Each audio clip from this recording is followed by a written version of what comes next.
I remained silent as her words escaped her lips. "You can wait in the garage."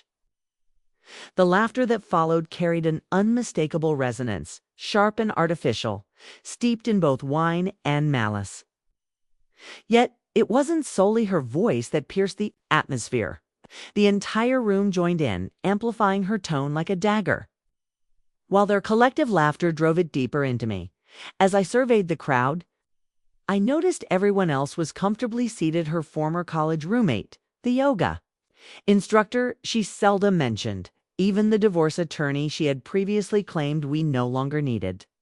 But I remained standing, clutching the bottle of wine I had brought, still adorned with a ribbon reminiscent of the times when she would smile at me. Leaning in conspiratorially to the woman beside her, she whispered, not quietly enough, "I actually believes this is still for both of us." The weight of her words shattered something delicate within me. A subtle yet irrevocable fracture akin to glass breaking just before it splinters. She turned back toward me, wearing a smile that seemed capable of stripping flesh from bone. "Why waste a seat on you?" I remained voiceless, merely nodding once before walking over to the coat rack and slipping into the black wool coat she had gifted me the previous winter. A time when her declarations of love still felt genuine. As I reached the door, I turned to meet her gaze, steady and composed, and said, "Check under our bed." Then I exited, the garage door slamming shut behind me with the finality of a gunshot echoing in a cathedral. Before I could even start the car, my phone vibrated. It was her mother. "Son, wasn't that a bit excessive? You didn't have to go that far." I ended the call silently, offering no response. There was no need for that anymore. Our troubles hadn't begun with arguments.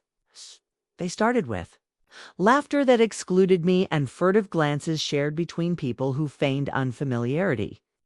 The true unraveling began the day she changed her phone password, justifying it as a security measure for work while her showers extended. Arrivals grew later and her bedtime crept earlier. Yet, the actual turning point was a simple exchange. I asked, "Are you all right?" And she responded, "Are you?" That was the moment I realized she was no longer concealing the truths. She simply no longer cared if I discovered it. The signs of her infidelity weren't glaring. There were no telltale lipstick stains or unfamiliar scents on her clothing. Instead, the betrayal seeped in quietly like fog, imperceptibly altering the way she no longer reached for my hand in the night. And how her inquiries about my day felt hollow, her gaze wandering before I could finish. I rationalized it as stress. Perhaps exhaustion, anything but infidelity. But deep within, something else was stirring. It wasn't anger. It was strategy.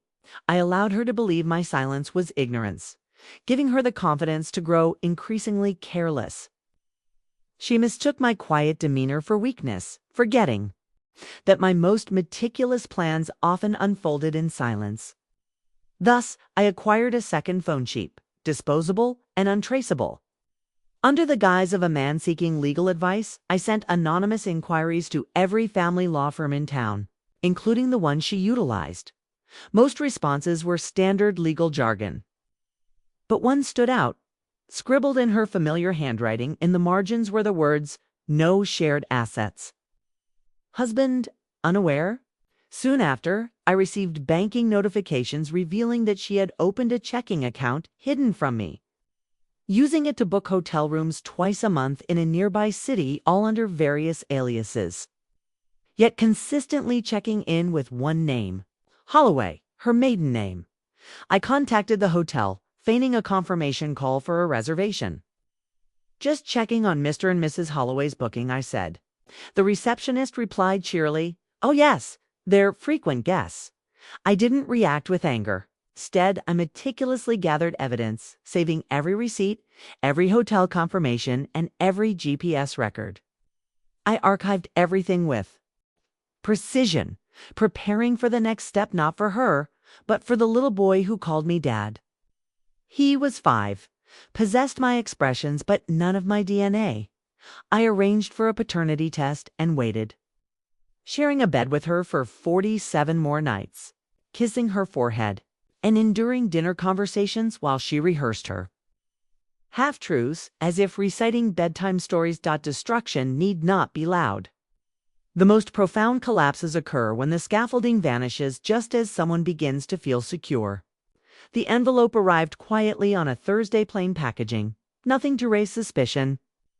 Inside were 2 columns, one marked with my name, the other with his, not a single match. I stood frozen in the kitchen, holding the letter when she entered, keys dangling from her fingers and a grocery bag swinging by her side. "Are you all right?" she asked, still focused on her phone. I gently placed the envelope on the counter.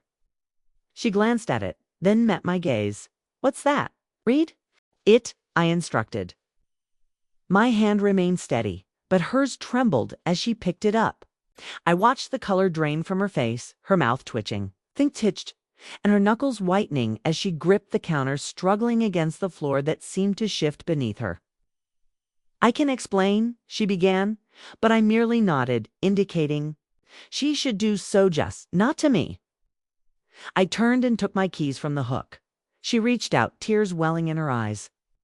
"Please save it," I replied, walking out the door. That evening was meant to be our 10th anniversary.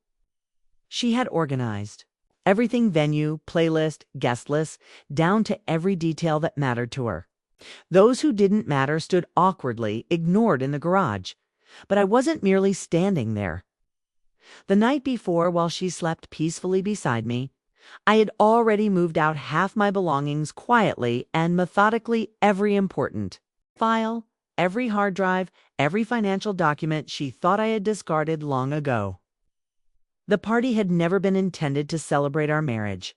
It was the grand finale, and she was oblivious to the fact that her own lawyer had been invited, already in possession of the DNA results and account records labeled Exhibit A.